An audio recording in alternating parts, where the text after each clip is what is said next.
Back to the front row, huh? Hey, there you go. I graduated. Craig, I guess we can, different atmosphere, I guess, for the group after the first half compared to the 90 minutes.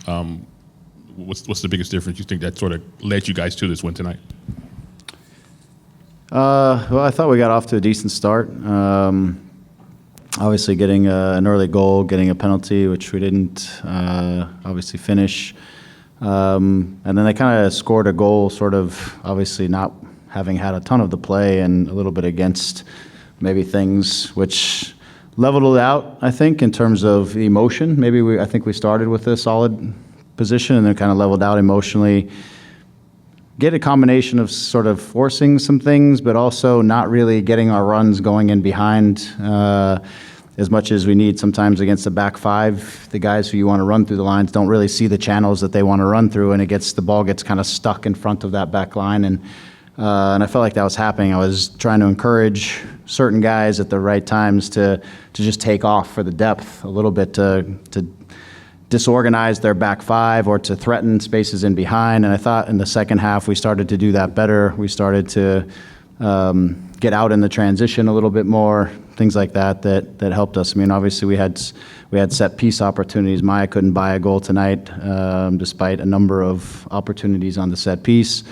And we had some chances through. But again, I think in the second half, just adapting a little bit, just a couple things a little bit, and us eventually getting on top of the game, then led to us being able to them opening up a little bit more and us having some counter-attacking opportunities as well, which is, I think, one of our greatest strengths is actually in the transition. And obviously Ricky's goal was special, but it got us going. You know, I think midweek games are, no matter what, home or away, they're always a little bit strange because you don't get a lot of time to prepare for the opposition, and you got guys turning around in short notice. But I thought the guys did what they needed to do tonight in a good shift and took the 3 points.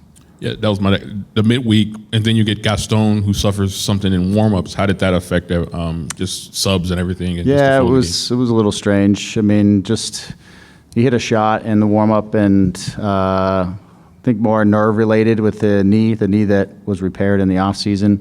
I don't think it's much, but we need to make sure. But certainly was having some discomfort more from a nerve area, not from something else. But so we didn't want to risk anything, obviously, at this point of the year and given the circumstances. So Mark, who wasn't going to start, and we were kind of rotating through that group a little bit, had to quickly get thrown into action there last minute. And a night he was going to have less minutes, he ended up going 90. So you just guys got to adapt and be ready. And yeah, it was a little awkward though, just to kind of in the locker room to lose a guy like Gaston and then just kind of get everybody going, because I think there was a little bit of concern too as to what happened. But we got ourselves going. At the end of the game, it was great to get Johnny on, and obviously Danny back out there, Mauricio, guys like that, to again get them out there was great, and they brought some dynamic actions, and it was good to see them. Hi, Greg. You touched a little bit about the speed in which the games are coming. You guys play again this Saturday. How do you feel the team is dealing with the travel, the fatigue currently at this moment, and how do you think they're going to be coming in on Saturday? Yeah, I think, look, we had 3 a couple weeks ago, and it was home, which obviously a draw against RSL. We started strong and had to battle our way back. And then we went on the road, and we managed the road pretty well. I mean, we had a chance to win potentially there in Minnesota after a bad start, but we had a chance to win down the stretch. Unfortunately, we weren't able to get the 3, but we got the 1, and we went and played a nice solid third game in on the East Coast there in North Carolina, and everybody managed it well, and guys that were called on stepped up, and the team was nice and solid. And so we've got off to 6 points at home in the first 2 games this week, which was our target, of course. And now, quick turnaround. I'm sure we'll have some adjustment to the group and some rotation as we go into now travel and play. And so we'll see how guys turn around after today, but we'll have some rotation, and guys that are going to get an opportunity are certainly going to be motivated and go out ready to compete and play. And the group's target was 9 points this week, so there's a lot to play for. Emiro Garces is a player who hasn't had a chance to come in yet, but he's probably very motivated. What have you seen from him in training? Yeah. And when do you think, if you can say, that we'll be seeing him on the pitch? Yeah, he's ready. He's ready to help us and ready to play now. I'm trying to get him in a good circumstance. You know, there was an opportunity maybe at the end of this game to go to 3 in the back and maybe utilize him. I don't want to throw him out there when there was 1 goal, game on the line. That's not maybe for me the right moment, because I want him to be successful and give him the best opportunity to be successful in the moment.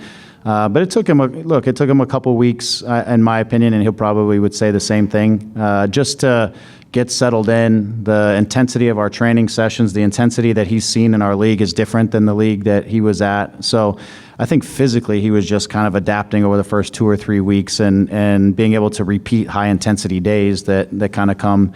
But he's ready. I think he said it at the beginning of this week or maybe late last week that physically he feels like he's turned a corner now, and he feels like he's up to speed on the physical side of things. And now so it's just getting him an opportunity out there so that we can really see what he can do. But we're excited about his prospects. We like what we see in training. I mean, he's a guy that's not afraid to get tight on the defensive side. He's got a lot of confidence athletically and a lot of speed, and he gets tight defensively. He's not easy to play against. And so that I look forward to seeing. We're also just trying to settling him in on some of our different rotations and when we have possession, so he knows when to shape into a 3 and things like that and what that looks like. But he's ready to go. We're going to try to find him an opportunity here real soon because we think he's going to help us.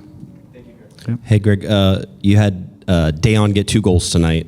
Seemed like ever since he's sort of coming back from his injury and working his way back, he's been very involved in a lot of your offensive moves. Are you getting what you want out of him, and are you pleased with the progress that he's made so far? Deon, right? Yeah. I think he's had a stop-start sort of year to this point. You know, he came in and he was fit coming into preseason. He gets hurt in the first preseason game. Then he's ready like the first game of the season. He gets off to a good start. He gets another injury. Then he's out for a couple weeks. So I feel like he's still a guy who's trying to get to like real full season fitness because he's just been stop-start, you know.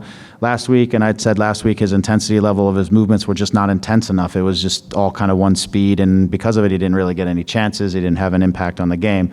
I felt like he was more dynamic today. He was working hard to get to good spots. Obviously, he got himself into good spots for chances, the goals. So I think it's strong. Like he's not a post-up striker. So, you know, sometimes we force balls into him, these straight passes into him with guys on his back, and that's not really his game. And when he does get those, he's got to bounce them out real quick and just get him off his foot to the next guy and get moving. He's a guy that, you know, if he can keep active and we can get to good spots to cross or to slip him through or things like that, he's going to finish his opportunities. So we also got to play to his strengths sometimes. But I think just in terms of his fitness, his sharpness, things like that, I think we're seeing progress now that he's had a couple weeks since coming back from the last injury. He was better tonight than I thought the other night, and was rewarded with 2 goals. So. And then with Paintsel out, you've sort of had to rely more on Peck and on Puig. You're getting a lot out of your designated players, especially in this game and stuff like that. Is it good to see them sort of step in? And obviously Ricky has been at a very high level, but to see Peck sort of step in there as well. Yeah. I think obviously they're playing at a high level. We're getting Gabriel involved more. He's been more dynamic and getting more touches, and was still encouraging him a little bit to keep running ahead of the pass so that he can be playing on the move and not always just at his feet from a standstill position. But he's showing what he's capable of doing, and I still feel like there's so much upside still for him to continue to get at. One of the things I want when he's hitting these curling shots, he's kind of decelerating and hitting them, and they don't have any power. And we've been working on him trying to accelerate through the ball and really, because then I think he'll hit it with more power and he'll have more chance to finish some of those off where I think the goalkeepers are having an easy time. I think he's got to keep adding those things to his game. Obviously, Ricky's been playing at a high level, and just his capacity to accelerate is ridiculous and get through spaces. And guys who are really fast can't catch him. It's extraordinary to see.